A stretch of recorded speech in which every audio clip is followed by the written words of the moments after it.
Good morning. Welcome to the Unitarian Universalist Fellowship of the Rappahannock in Whitestone, Virginia. Today is Sunday, December 6th, and my name is Susan Mosley. I'm the pastor here at UUFR, and I will be your service leader for this video service. UUFR is a caring community whose mission is to put UU principles into practice through programs that empower spiritual exploration, critical thinking, and social service, and also to provide a spiritual home for future generations. I'm excited that our speaker today for this video service is Ruth Micklem. Ruth is the president of the UUFR Board of Stewards and a longtime member of this fellowship. I will say more about Ruth later on in the service. Welcome.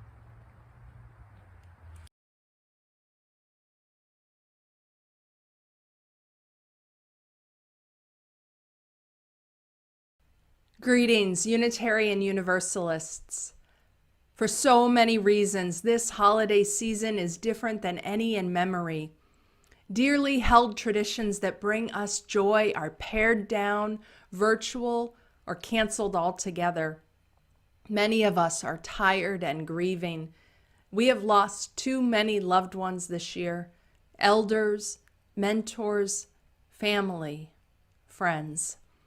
This is true in our personal lives, it is true in our congregations, and it is true for our faith as a whole. And grief always weighs heavier in the holidays, especially in a year such as this. One of the things that is keeping me grounded these days is remembering to stay in the present rather than dwelling on what cannot be. I welcome grief, yes. I welcome the emotions present in my heart and in my life, yes. And I stay present and open to what is before me today.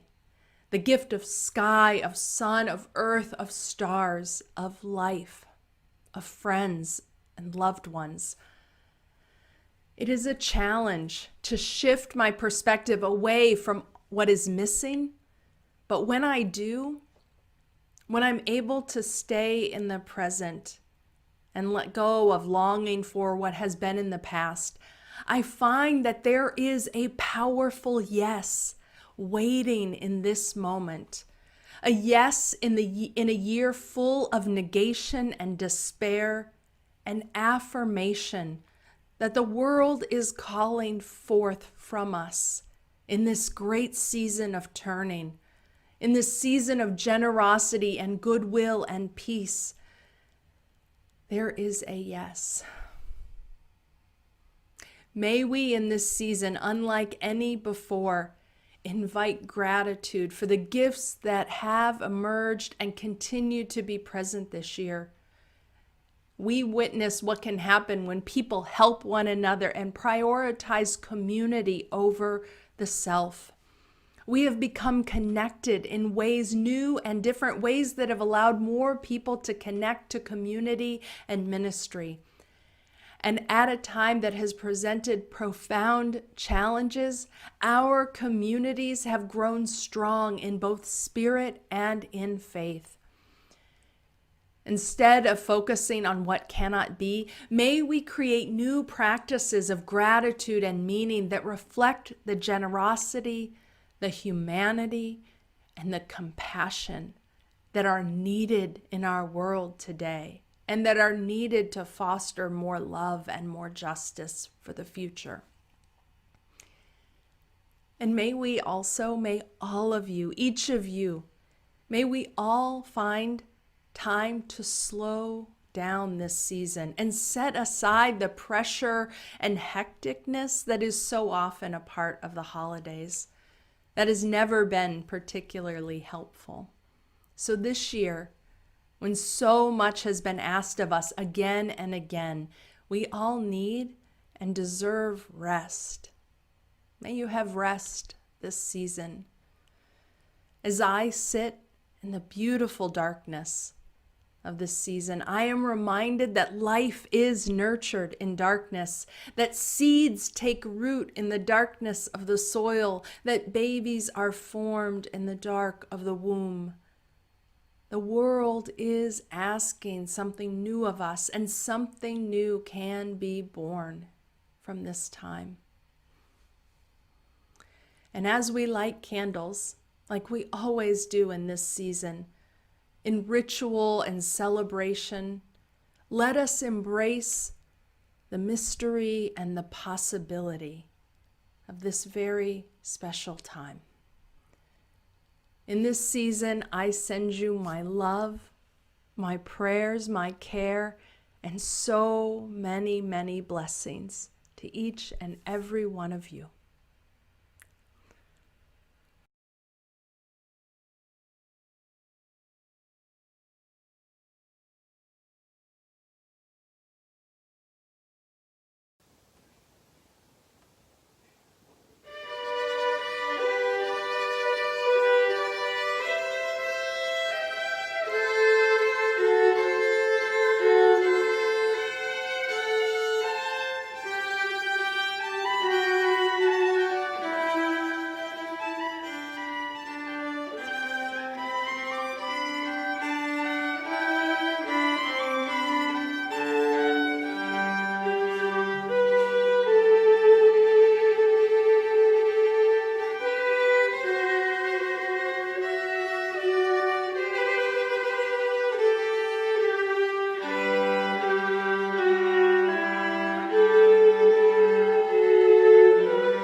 A chalice lit in our midst is a symbol of our liberal faith, a faith built on the foundation of freedom and reason and tolerance, a faith sustained by acts of kindness and justice, a faith that visions a world flourishing with equality for all her people, a faith of wholeness.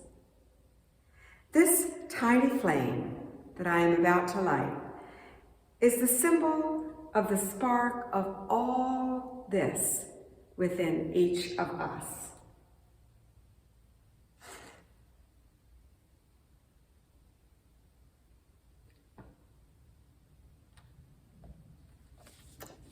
Our opening words this morning are from one of my favorite authors, Parker Palmer. This is titled, Wholeness is About Darkness and Light.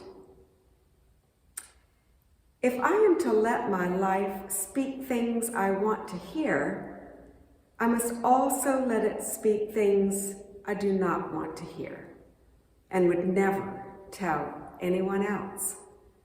My life is not only about my strengths and virtues, It is also about my liabilities and my limits, my trespasses and my shadow. An inevitable, though often ignored, dimension of the quest for wholeness is that we must embrace what we dislike or find shameful about ourselves, as well as what we are confident and proud of.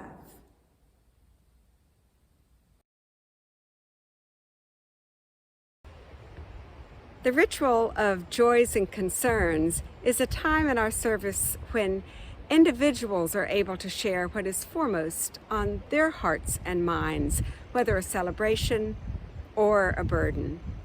In our sanctuary, we have a water chalice that symbolizes the community, and we use pieces of sea glass to represent each joy or concern shared.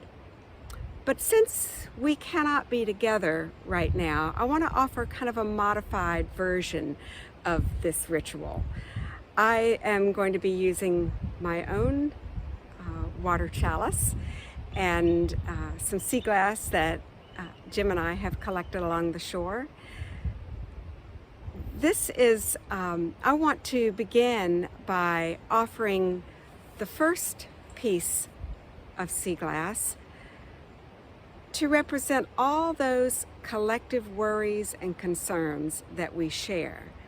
Our pandemic fears, our sadness that we can't celebrate the holidays together in the usual traditional ways, and those ongoing concerns for racial justice, environmental healing, and peace in our nation and in our world.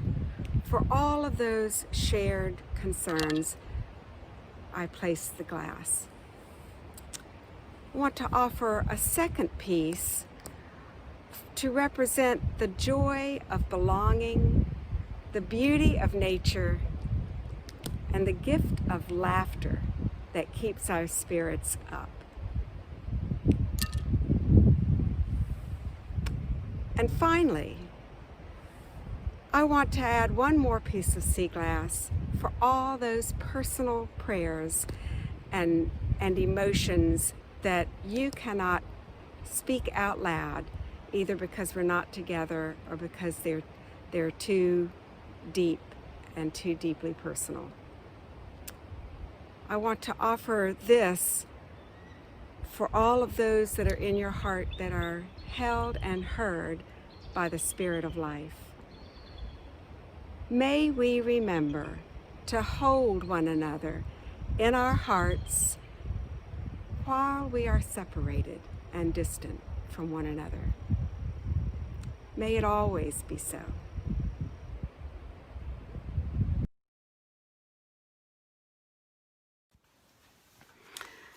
A reading from the Theory of Transformative Social Change from the book Radical Dharma, Talking Race, Love, and Liberation by the Reverend Angel Kyoto Williams.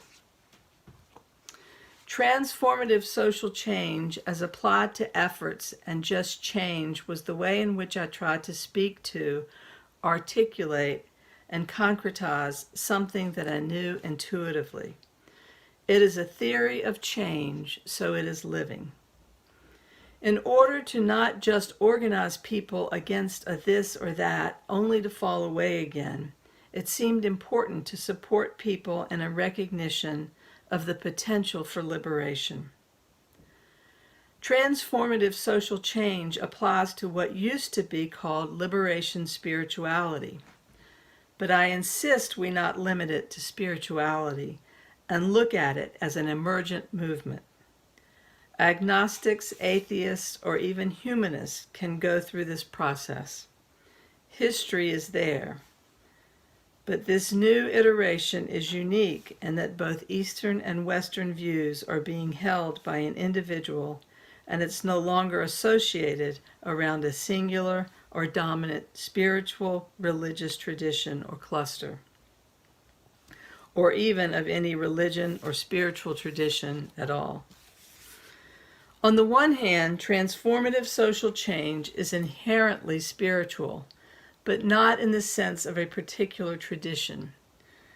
To call it merely spiritual is arrogant, and it suggests that we have a corner on the market of what is spiritual, and by association, what is not. It is naive. Spirituality, by its nature, has a whole expressive range. Transformative social change looks specifically at what is the trajectory and what is the vehicle of the desired change. Spiritual tradition is comfortable with paradox, whereas many political movements are not.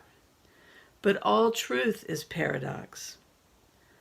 What it is to live in a space of transformative change is to engender greater and greater comfort with paradox, so that paradox becomes something that we not only acknowledge, but also live more truthfully.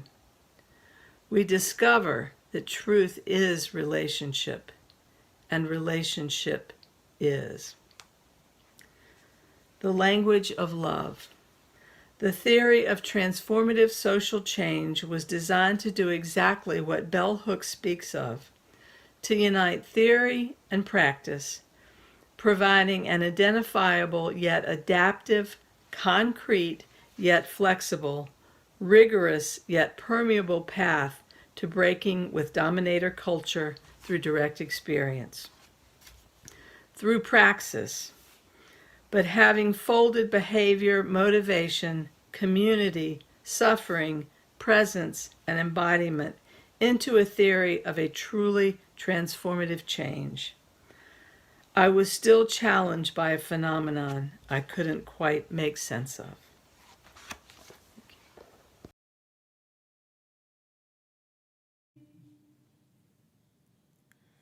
Ancient Mother, I hear you calling. Ancient Mother, I hear your song. Ancient Mother, I feel your laughter. Ancient Mother, I taste your tears.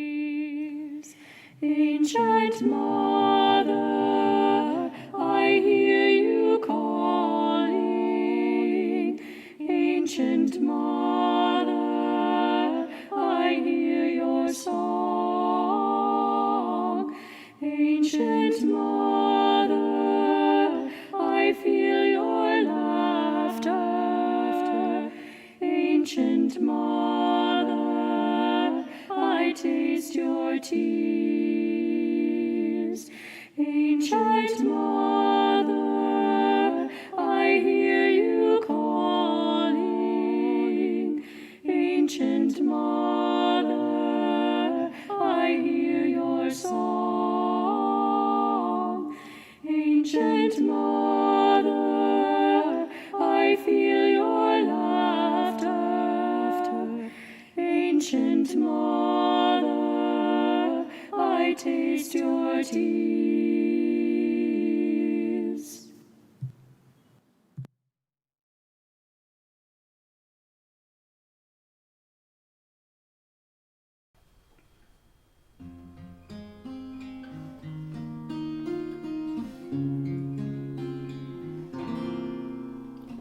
What wondrous love is this, oh my soul, oh my soul? What wondrous love is this, oh my soul? What wondrous love is this that brings my heart such bliss and takes away the pain of my soul, and takes away the pain of my soul.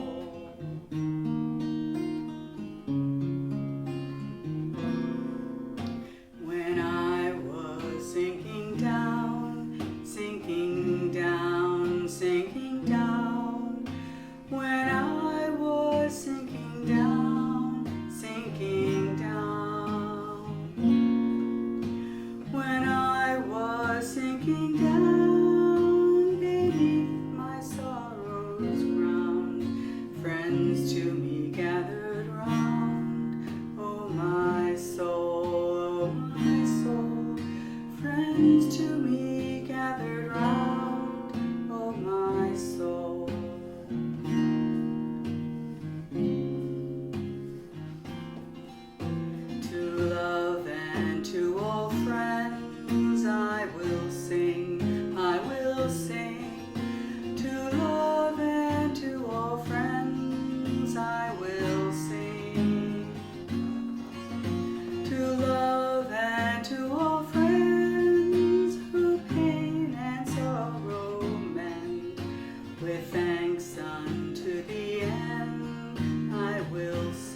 This is a time in our service for reflection and prayer.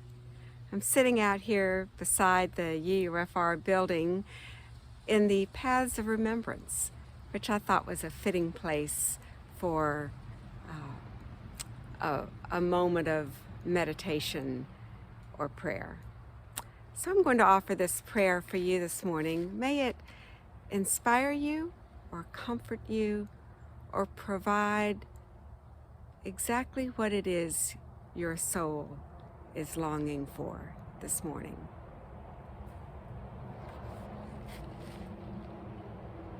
Spirit of life and love, we have gathered again in cyberspace, out of our separateness, to know that we are not alone.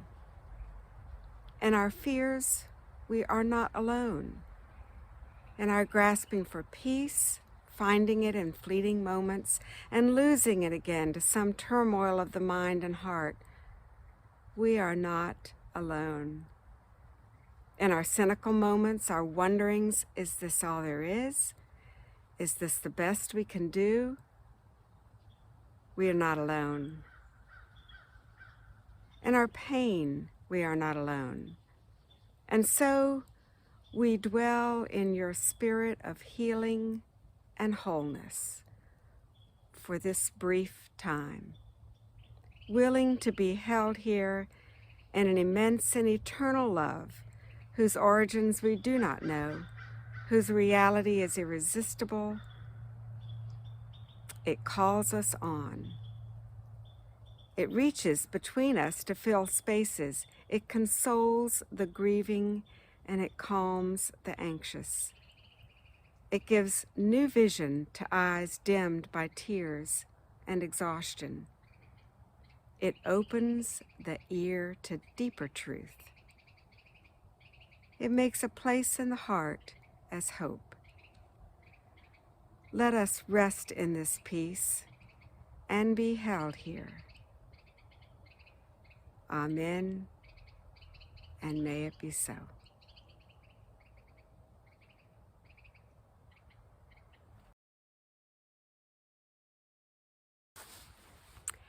Hear now these words by Reverend Peter Reibel. We build on foundations we did not lay. We warm ourselves by fires we did not light. We sit in the shade of trees we did not plant. We drink from wells we did not dig. We profit from persons we did not know. This is as it should be. Together, we are more than any one person could be. Together, we can build across the generations. Together, we can renew our hope and faith in the life that is yet to unfold. Together, we can heed the call to a ministry of care and justice. We are ever bound in community. May there now be an offering to sustain and grow the life and mission of this fellowship, and may we give in hope, in love, in gratitude, and in generosity. May it be so.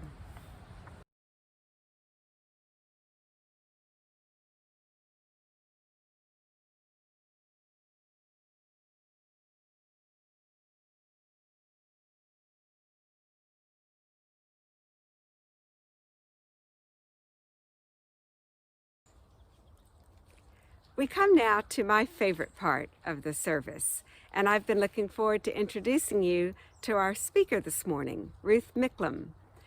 Ruth is a founding member at UUFR and has served as president for the fellowship for the past 2 terms, working alongside a very dedicated and devoted board of stewards. Ruth currently lives in Whitestone and works in Richmond and actually all across Virginia as the Community Initiatives Manager for the Virginia Sexual and Domestic Violence Action Alliance. Ruth shares her life with her partner, Christy Van Oudenhoeve, and their 4 children and their partners, 5 grandchildren, and her devoted companion, Addie. Addie's one of a multitude of other furry and feathered friends and family members at their household. Ruth is going to be speaking to us today about the restoration of wholeness. And so I am actually making this introduction from the labyrinth outside in the back of UUFR. We have a beautiful labyrinth, and one of the meanings and symbols that the labyrinth represents is, or I should say, the labyrinth is a symbol for wholeness. And so I thought this was the perfect place to introduce Ruth and her topic, which is restoration toward wholeness. Ruth will reflect on her work with survivors of violence and how it has shaped her journey toward the restoration of wholeness in our communities and in our world. So let us all welcome Ruth.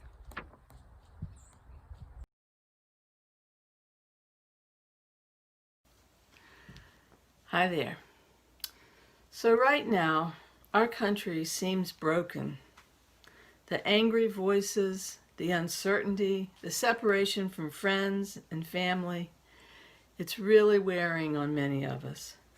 Far too many people are dying from a pandemic that could have been controlled. Vulnerable people, people we're supposed to watch out for and care for. We yearn for a sense of wholeness, or at least a restoration to wholeness. This all really got me to thinking, what does it mean to be whole, to feel complete, to have our lives whole, or as some may say, just to get back to normal? So I'm just going to share some of my thoughts with you on brokenness, on wholeness, and on a restoration to wholeness. Much of what I have to share are my own reflections on individual pain and suffering, and on what I've learned over the past 35 years of working with thousands of people who might have described themselves as broken, or at the very least, not whole, and what I've learned about the path to wholeness. First, thinking about what it means to be whole. Does it mean to be healthy, centered, connected, loving and loved, capable, successful? For me, wholeness means to be able to feel a sense of peace, even when it does not seem peaceful around you, or to feel deeply connected to others. It's hard to feel whole right now, but I think it's hard for a lot of folks to grasp that inner peaceful feeling and that feeling of connection to the world around you. Something is wrong, and it's been wrong long before Donald Trump took office, long before we saw angry white men marching on the lawn of the University of Virginia, long before we experienced the greatest threat to our democracy we have seen in most of our lifetimes. If things get straightened out, back to normal, will we actually feel whole? In my career, I've worked with a lot of individuals that our society, we and them, might consider broken or not whole. In my work with people who've experienced sexual and intimate partner violence, I've come to know so many who our society deems as broken or less than whole people, mostly due to the experiences that have been imposed or inflicted on them.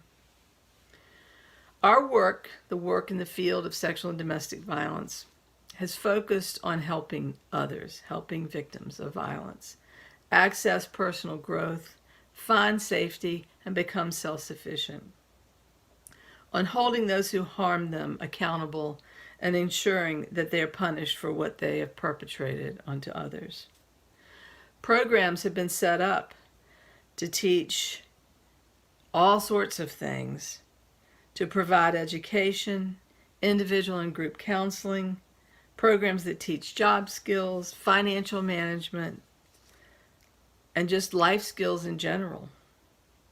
Programs that help people access affordable housing, and also programs that help people with their parenting skills.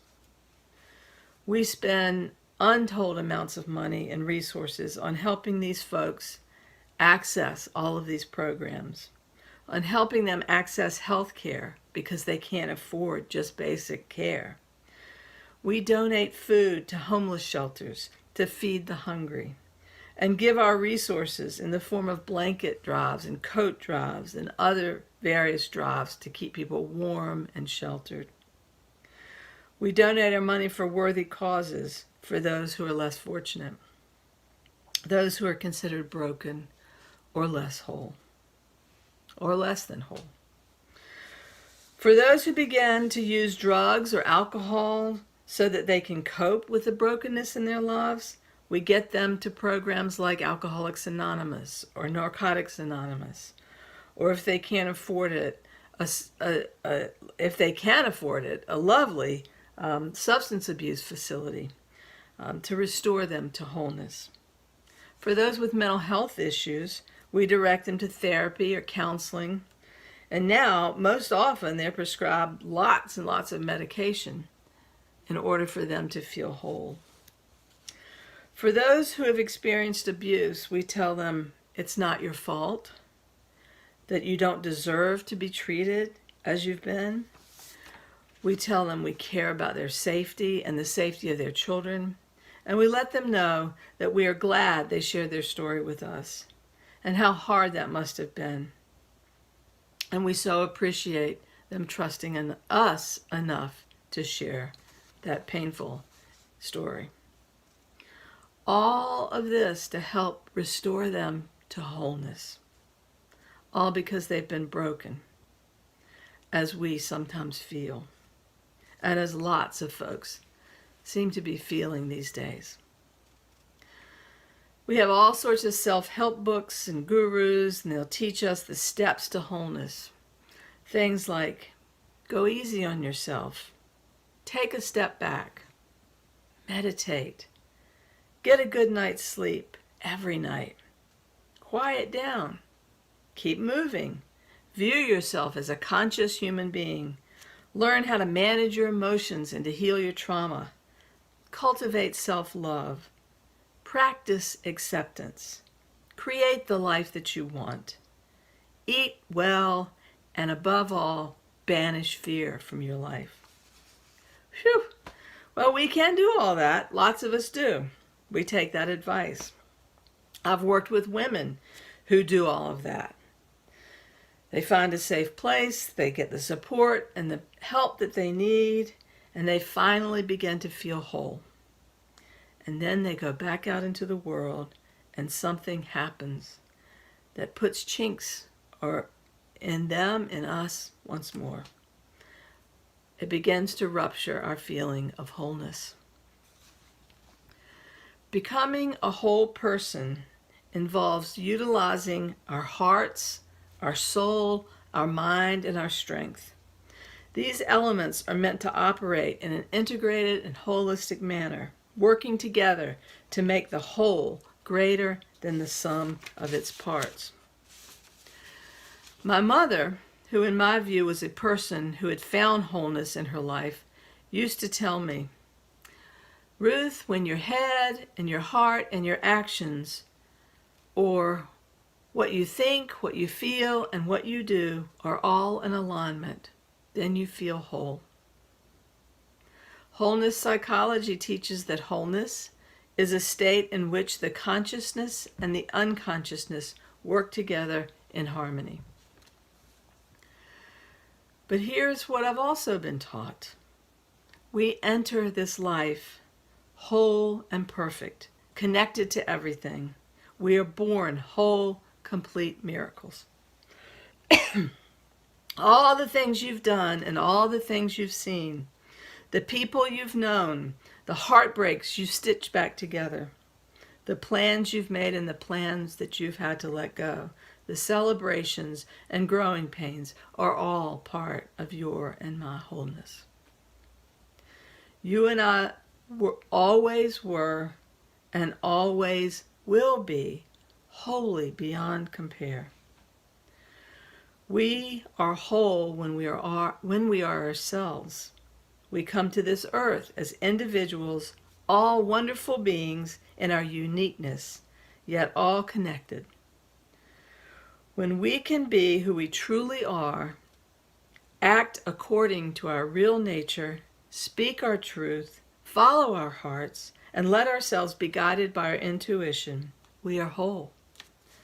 In other words, when we can live into our authenticity, we feel whole.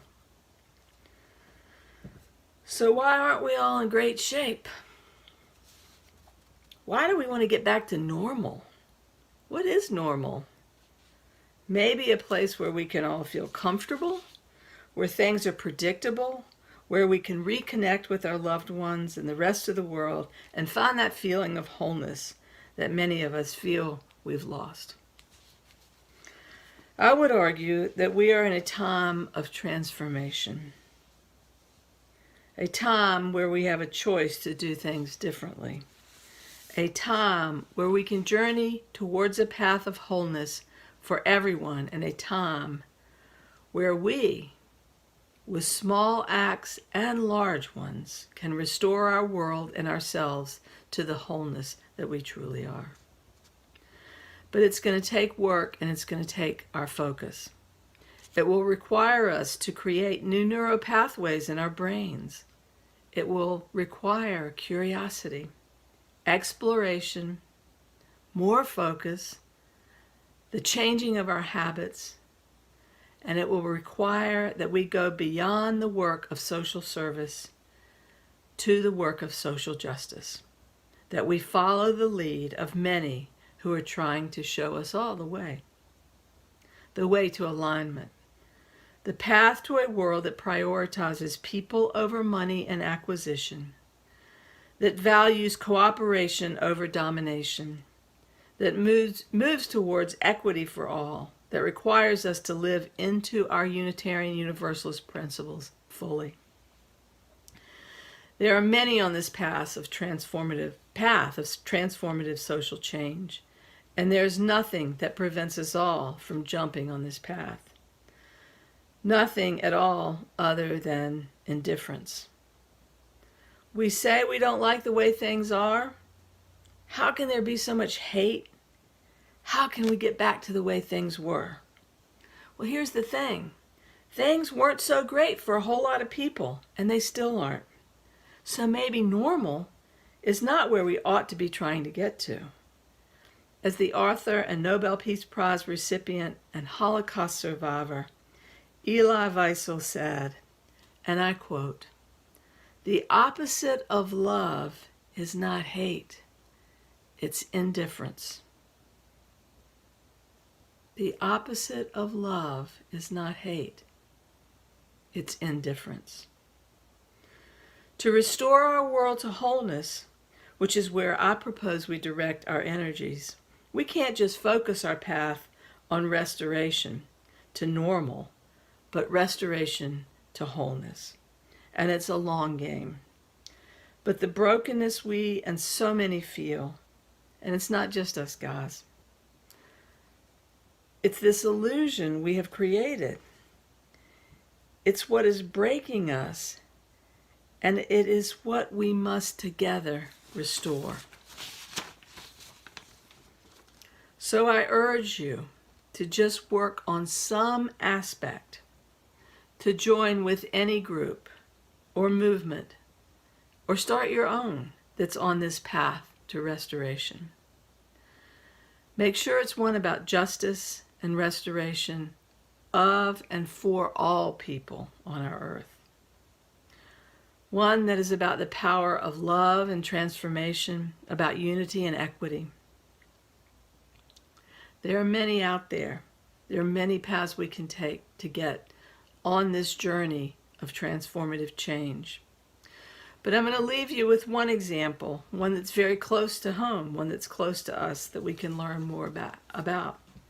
And that's the path to unitive justice. Sylvia Clute, a Richmonder, author, attorney, teacher, and former state delegate, has developed a theory of justice that is grounded in loving kindness.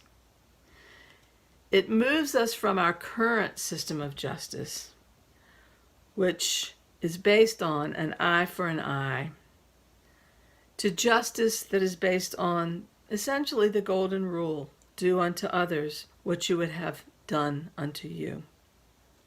Unitive justice calls us to rise to a level above the norm. Unitive justice has 14 arcs or principles, and I just want to share those arcs with you. It has a guiding moral principle from proportional revenge or harm answers harm to loving kindness, heal and do no harm. Governance that moves from rules-based to values-based. A goal from compliant to mutually beneficial action or wholeness. The means from punishment to connection, from judgment to insight, and from event to context. From control to self-management, from self-interest to community interest, from hierarchy to top-down to equality, equity, and inclusion. From deception to honesty, from distrust to trust, from opposition and confrontation to synergy, and from competition to collaboration. From fear to love, and the last arc of unitive justice, the worldview it provides.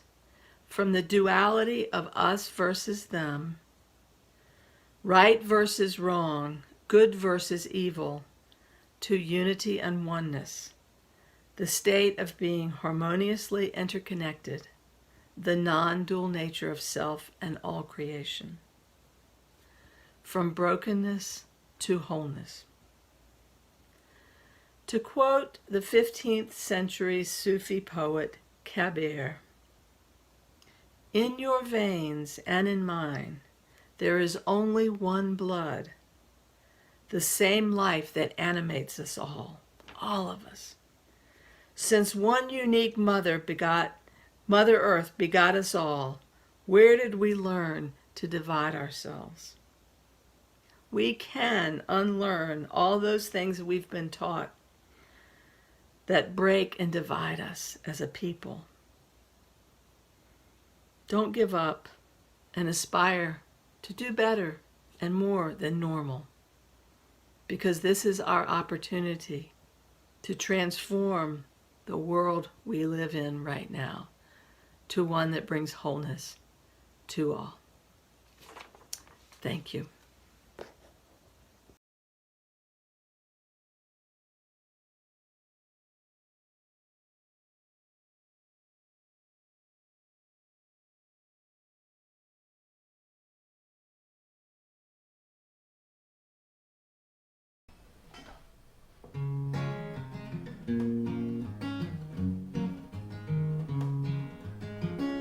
It's not about the dogma, it's not about a creed. We look inside our hearts and minds and see a world in need of hope, in need of love, in need of empathy. 7 principles will help build a world of justice, equality. Each person is important, be kind in all you do. We're free to learn together and search for what is true. All people need a voice, build a fair and peaceful world. Take good care of the planet and all who make it their home. If you're black or brown or white, if you're straight or you're gay, rich or poor, young or old, you're welcome here anyway. Our religion offers freedom, and our support along your way. If the Buddha were among us, you can bet that he would say, each person is important, be kind in all you do. We're free to learn together and search for what is true. All people need a voice, build a fair and peaceful world. Take good care of the planet and all who make it their home. One world, so many people, seems we often can't agree. If I give respect to you, will you do the same for me? So if you see a stranger less fortunate than you, and you see that she's struggling and doesn't know just what to do, before you head off on your busy way, why not stop and lend a hand? We can make this world a better place, one act of kindness at a time. Each person is important, be kind in all you do. We're free to learn together and search for what is true. All people need a voice, build a fair and peaceful world. Take good care of the planet and all who make it their home. Take good care of the planet and all who make it their home.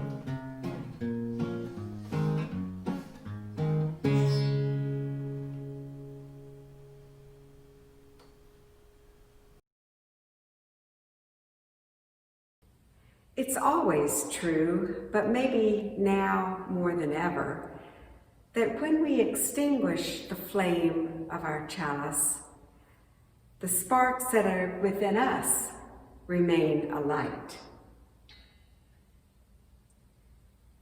You see, even in our solitude, we are connected by love, by friendship, and by common purpose. We are one. And from every window, may our light shine. And now, as you journey on toward wholeness, may all that is good and true guide your way, and may the joy of love lighten every step. May it be so. And namaste.